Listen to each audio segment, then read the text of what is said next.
Fidèles téléspectateurs, bienvenue dans votre émission Du désert à l'oasis. Avec vous, nous parlons de l'aide ou l'assistance. Nous avons dit que l'aide, c'est ce secours que nous apportons à un individu ou à un groupe d'individus qui se retrouvent dans le besoin. La fois dernière, nous en avons parlé avec le serviteur de Dieu, le révérend Dieudonné Sita Louemba, qui a noté que c'est l'un des ministères du Saint-Esprit d'apporter son aide, son assistance aux enfants de Dieu. Et pour apporter son aide comme il faut et au moment où il faut faire une étude, il faut analyser, il faut déceler en fait le besoin du moment. Mais aussi, il faut apporter son aide avec toute sincérité, tout en tenant compte de la dignité de la personne et de sa personnalité, mais aussi apporter son aide avec un cœur sincère, tout en reconnaissant que l'autre à qui nous apportons notre aide a de la valeur. Aujourd'hui, nous abordons le sous-thème jeûne et assistance. Nous recevons, par la grâce de Dieu, un jeune aujourd'hui qui nous parlera de ce dont ont besoin les jeunes, comment est-ce que les jeunes ont besoin de vivre cette assistance, mais comment est-ce qu'ils peuvent aussi solutionner leurs besoins. Nous recevons le frère Elisha Senda, qui est jeune serviteur de Dieu, bien sûr. Il est licencié en sciences à l'université de Kinshasa, mais aussi poursuit aujourd'hui ses études de master en télédétection et il est aussi assistant à l'université. Frère Elisha Senda, bonjour. Bonjour Madame Jemima. C'est une joie pour moi de vous recevoir sur ce plateau. Je note que toujours dans cette question des jeunes, vous avez eu à encadrer un groupe de jeunes, donc vous avez assumé des responsabilités dans le département de la jeunesse où vous avez été encadreur d'un groupe des jeunes. Oui, en effet. Et donc, nous sommes avec la personne qu'il faut. J'espère qu'on aura des réponses pour moi, par la grâce de Dieu. Alors, frère Elisha Senda, selon vous, pourquoi est-ce que la jeunesse a besoin d'assistance? Bon, avant de répondre à la question, j'aimerais quand même essayer de définir le concept aide pour le mettre dans un cadre ou dans un contexte. En tant que jeune, quand nous parlons de l'aide, nous voyons le cas des figures où, d'un côté, vous avez quelqu'un qui a des objectifs, mais qui manque les ressources et les moyens pour atteindre ces objectifs. Okay. D'un autre côté, vous avez quelqu'un qui a les moyens et les ressources et il les met à la disposition de celui qui en manquait. Ces moyens et ressources constituent donc l'aide dont il est question. Okay. Alors, en tant que jeunes, nous avons besoin de l'aide à plusieurs niveaux. Par exemple, nous avons besoin de modèles. Vous savez, Madame Jemima, un modèle peut vous aider sans même qu'il sache qu'il vous a aidé, sans même vous connaître. Sa vie vous inspire, vous motive et il vous aide. Nous avons besoin de conseils, nous jeunes. Nous avons besoin des orientations, du mentorat ou mentorship dans les mondes anglophones. Nous avons besoin de bonnes connexions. Quelqu'un a dit, dans la vie, celui que tu connais est plus important que ceux que tu connais. Okay. Cela veut dire que une bonne relation ou une bonne connexion peut vous emmener là où vos compétences n'auraient pas pu vous emmener. Mais il faut savoir que c'est les compétences qui nous permettent de maintenir la position et même de gravir les échelons. Nous avons aussi besoin d'argent comme fonds, capital pour financer ce que nous faisons. La jeunesse est caractérisée par la fougue, l'énergie, mais aussi par l'inexpérience. C'est comme ça que d'une manière ou d'une autre, en tant que jeunes, nous avons toujours besoin de conseils. Je vais finir par là pour répondre à cette question. Le manque de conseils, le manque de recadrage, d'une part. D'autre part, le refus d'écouter des conseils constituent des éléments qui fragilisent ou qui rendent argileux les pieds d'un géant. C'est ainsi qu'un jeune peut émerger, être précoce. Il aura toujours besoin que ses proches le recadrent. Okay. Les fanatiques vont le nuire. Il a besoin de ses proches, de ses parents, de sa famille qui l'aident toujours à le ramener dans la bonne voie. Ok. Alors, de qui est-ce que la jeunesse devrait recevoir ou attendre cette aide? De qui la jeunesse doit attendre cette aide, selon vous? Je dirais premièrement de l'État. Nous sommes dans le contexte congolais et nous gardons le contexte que j'ai défini au début. L'État, dans ses missions, dans ses fonctions, allais-je dire, a le devoir de distribuer ou de répartir les ressources pour tout jeune dans les RDC. Vous savez, un jeune peut finir ses études. J'avais un professeur à l'université qui disait qu'il s'étonne que nous nous réjouissions lors de la collation des grades. Pour lui, ça devrait être un jour de deuil parce que le taux de chômage faisait un bond officiel. Vous imaginez? Ok. Donc, d'une part, Sans l'État a le conception. devoir de créer. C'est vrai qu'il est extrémiste, mais dans un certain sens, il peut avoir raison. Ok. L'État a le devoir d'aider les jeunes en créant de l'emploi, en donnant au moins des opportunités à tous les jeunes, que ce soit les universitaires ou ceux qui ont fait des écoles professionnelles.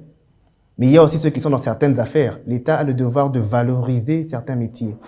L'État a le devoir de fixer des normes pour cadrer un peu le salaire minimum, des choses pareilles. Il y a beaucoup de choses. Vous savez, pendant le confinement, Madame Jemima, il y a eu des histoires de ristournes, hein.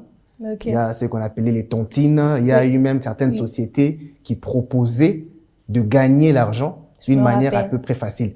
Vous remarquerez que beaucoup de jeunes se sont lancés. Alors, c'est vrai que pour des raisons légales, ces sociétés ont été fermées. Mais ce que moi j'ai tiré comme leçon, c'est que les jeunes ont besoin d'avoir des opportunités. Nous nous sommes lancés, il y a même des amis qui sont mariés. Donc, c'est dire combien l'État a le devoir de fixer des cadres pour que les jeunes puissent s'en sortir.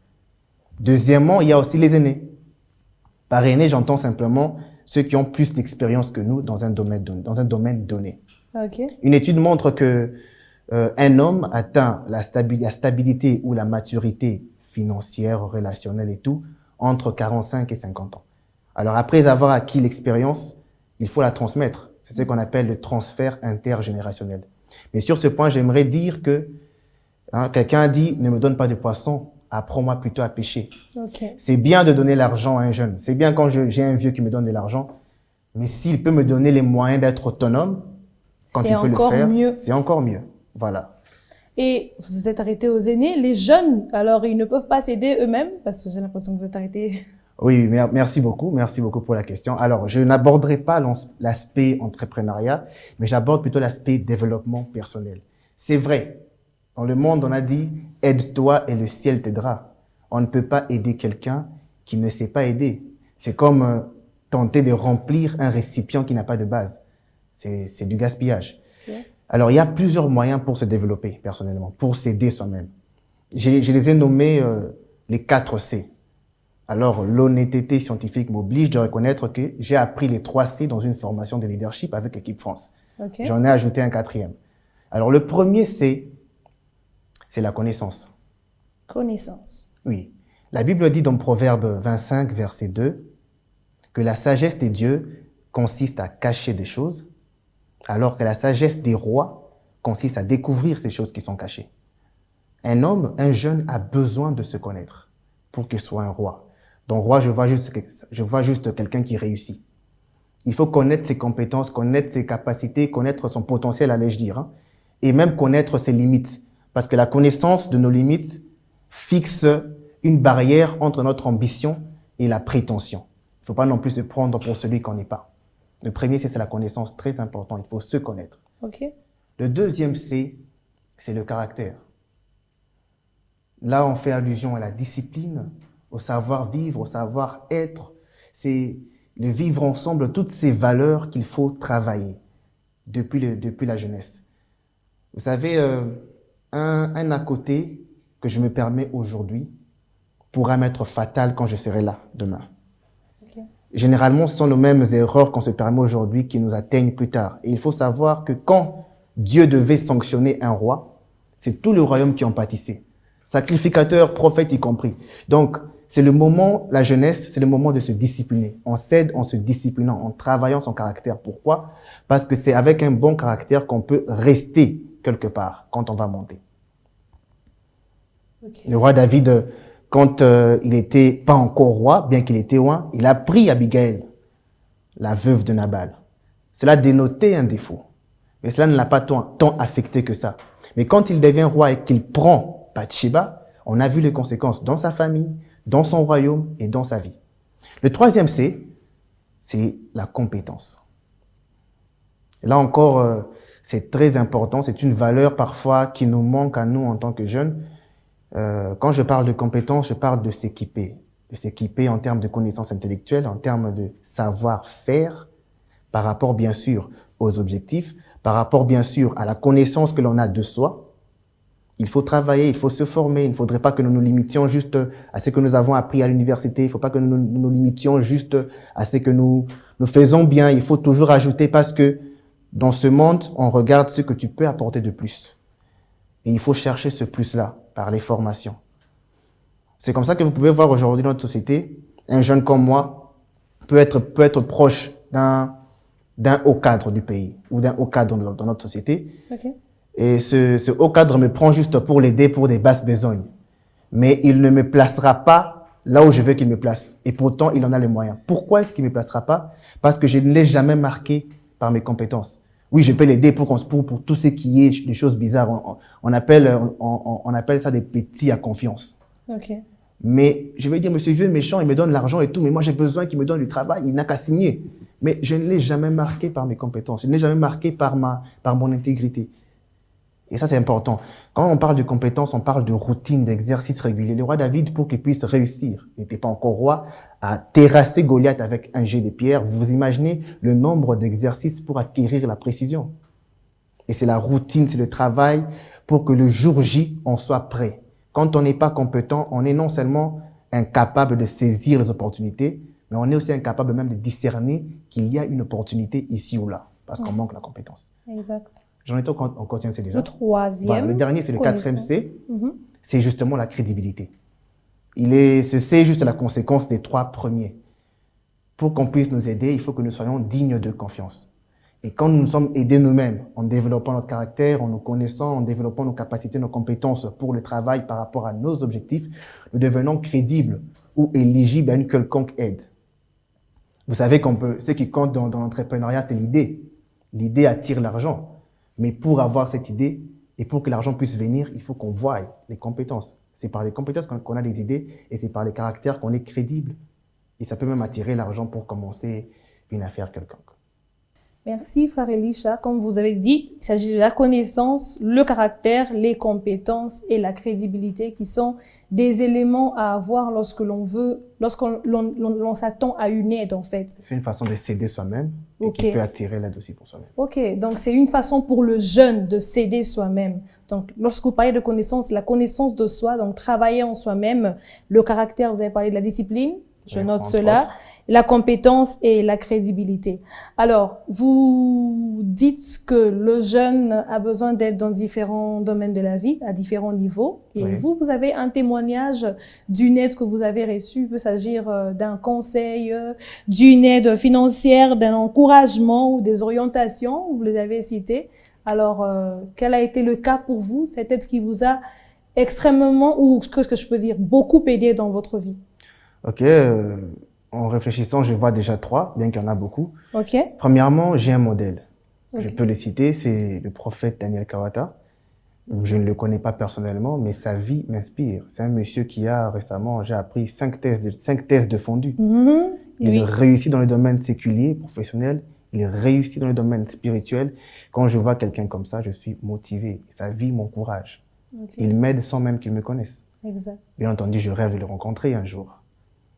Le deuxième niveau, ça c'est la plus grande aide dont j'ai été bénéficiaire, c'est quand ma confiance en moi a été atteinte. J'ai eu la grâce dans mes études d'être plutôt performant, mais à un moment, j'ai eu des problèmes à l'université. Alors quand j'ai eu ces problèmes, j'ai commencé à perdre cette confiance en moi. Le fait que je me considérais comme spécial. Je commençais à me prendre pour tout le monde. Et en ce moment-là, c'est mes parents qui m'ont beaucoup aidé pour me relever la tête. Il y a le manque d'estime de soi qui a surgi dans votre vie. Oui, quand vous manquez la confiance en vous, vous ne pouvez pratiquement rien faire. Et c'est là que j'étais atteint au niveau mental. Et j'ai reçu de l'aide par la prière et par le conseil pour me relever, recommencer à croire en moi et repartir au combat. Ça, c'était très important dans ma vie. Beaucoup de jeunes en souffrent. Le manque, il perd la confiance en lui, il n'est plus sûr de ce qu'il est, il vit seulement comme ça. Et c'est le rôle même des aînés de pouvoir aider par rapport dans ce domaine-là. Je vais finir par une aide financière. J'étais encore en deuxième graduat, peut-être en 2014. J'ai reçu de l'argent. C'était la première fois que je touche $200 dans mes mains. Ça m'a permis de commencer une petite unité de production Mais j'avais un peu d'argent en tant qu'étudiant. C'était une moto que j'avais achetée qui tournait et puis voilà. Ok. Donc j'ai reçu l'argent pour acheter la moto. J'avais l'idée, j'étais crédible, quelqu'un m'a aidé en me donnant l'argent et j'ai pu faire cette petite affaire pendant que j'étais étudiant. Ça m'a pas mal aidé pendant un bon temps. Exactement. Ça a permis que vous puissiez satisfaire à certains besoins que vous aviez. Oui. Oui. Alors, frère Elie Hacienda, c'est un plaisir que nous avons de vous recevoir. Moi, j'ai aussi beaucoup appris et c'est un conseil pratiquement que nous donnons à tous ces jeunes qui nous suivent. Il est important de travailler en soi-même et de chercher d'abord à s'aider soi-même, à être une bonne personne, à se performer pour être crédible. C'est hyper important, mais aussi pour tous ceux qui nous suivent. Vous êtes jeunes, vous êtes aînés, vous êtes papa, vous êtes maman. Les jeunes que nous sommes, je l'ai noté, nous n'avons pas toujours besoin d'une aide financière. Mais vous voyez que par un encouragement, par un conseil, par une prière, le frère a sérieusement été aidé dans sa vie pour même revoir sa vie d'une manière différente, d'une manière excellente. Et cela a donné d'ailleurs un coup de pouce pour l'avancement de sa vie et la marche même vers sa destinée.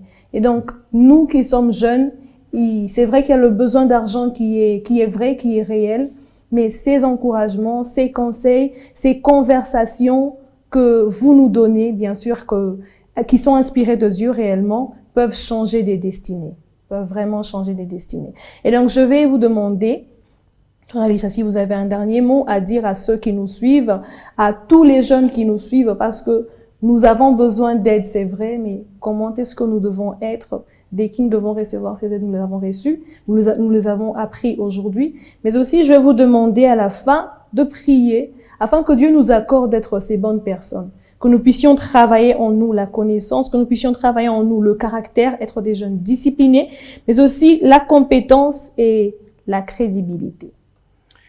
Merci pour donner un conseil final. Je pense à Jésus-Christ qui a envoyé ses disciples pour prendre des éléments pour préparer la dernière Sainte Seine, à la veille de la Pâque. Il leur a précisé l'endroit et précisé la personne qu'ils devaient rencontrer. Okay. Cette personne les a aidés.